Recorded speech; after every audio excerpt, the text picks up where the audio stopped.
আসসালামু আলাইকুম। কেমন আছেন আপনারা সবাই? আমরা তো জীবনে নরমাল পপকর্ন অনেক খাইছি। এজন্য চিন্তা করলাম আজকে একটু চিকেন পপকর্ন খাই। মুরগি দিয়ে একটু পপকর্ন বানাই। এই রেসিপিটা আসলে আমি ফেসবুকে দেখছিলাম। তো আমি তো এমনিও ইউটিউব রাঁধুনি। আমি ইউটিউব থেকে দেখে দেখে রান্না করি। এটাও তার ব্যতিক্রম না। তো এখানে আমি মুরগি একটু পিস পিস করে নিয়েছি বুকের মাংসটা। দেন এখানে হচ্ছে আদা রসুন বাটা, সয়া সস, গোলমরিচের গুঁড়া, লবণ, মরিচ, মানে মরিচ নর্মাল মরিচের গুঁড়া দিয়ে আমি হচ্ছে এটারে কিছুক্ষণ মাখাবো।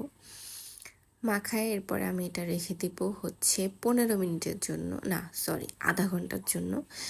আধা ঘন্টা 1 ঘন্টা আপনি যতক্ষণ রাখবেন ততক্ষণই এটার ভিতরে মশলাটা ভালোভাবে ঢুকবে। এটা আপনার জন্যই ভালো।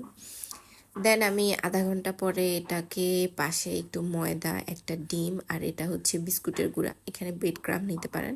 বাসায় ব্রেড ক্রাম্ব ছিল না, এই জন্য আমি বিস্কুট গুঁড়া করে নিছি, টোস্ট বিস্কুট অবভিয়াসলি।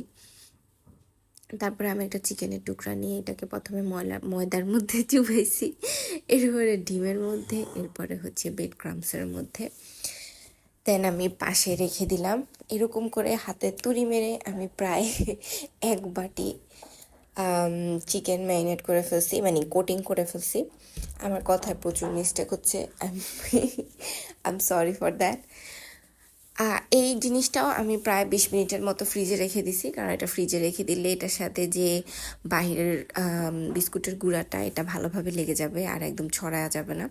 এমনি যদি দিয়ে দেন তাহলে এটা ছড়িয়ে যাওয়ার একটা সম্ভাবনা আছে।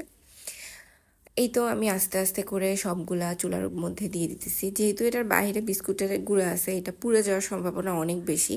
সো এটাকে খুবই আলতো হাতে, এটা মানে খুবই কম পাওয়ারে এটাকে ভাজতে হবে। তাহলে দেখা যাবে বাইরের অংশ পুড়ে গেছে, ভিতরে আপনার গোস্ত সিদ্ধই হয় নাই।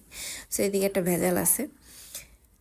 এই তো প্রায় অনেকক্ষণ ধরে ভাজাভাজি করার পরে আমার চিকেন পপকর্ন হয়ে গেছে, কিন্তু সমস্যা হচ্ছে পপকর্ন হয়ে গেছে নাগেটসের সাইজের।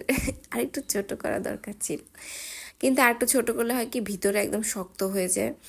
এই সাইজটাতেই ভিতরে নরম থাকে, এই জন্য আমি এই সাইজটা করি। তো আজকে ভিডিও এতটুকু পর্যন্তই। আমাদের ভিডিও ভালো লাগলে অবশ্যই লাইক, শেয়ার অ্যান্ড সাবস্ক্রাইব করে দেবেন। আল্লাহ হাফেজ।